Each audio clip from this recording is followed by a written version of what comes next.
उपमुख्यमंत्री अजित पवारांचं केंद्र सरकारला पत्र. चीनमधनं होणारी बेदाण्यांची बेकायदा आयात थांबवण्यासाठी अजित पवारांची केंद्र सरकारकडे पत्राद्वारे मागणी.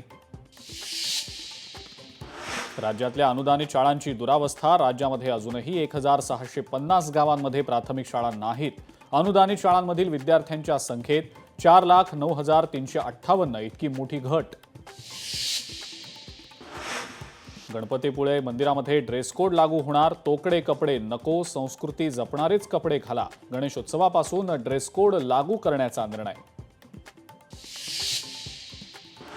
राज्यामध्ये पशुपालन व्यवसायाला कृषी व्यवसायाचा दर्जा असा निर्णय घेणारं देशामध्ये महाराष्ट्र हे पहिलंच राज्य. पशुसंवर्धन मंत्री पंकजा मुंडे यांचं विधानसभेमध्ये निवेदन. राज्यभरातल्या शिक्षकांचं विविध मागण्यांसाठी आंदोलन. पुण्यामध्ये शिक्षकांचा महाआक्रोश मोर्चा. राज्यभरात 70,000हून अधिक शिक्षक भरती अजूनही बाकी. नवी मुंबईतील EWSच्या 791 घरांचा घोटाळा. भाजपचे आमदार विक्रांत पाटील यांनी लक्षवेधीद्वारे घोटाळा केला उघड.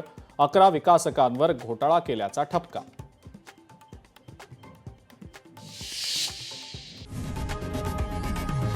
लोकशाही मराठी ऐका, पहा, जागरूक रहा.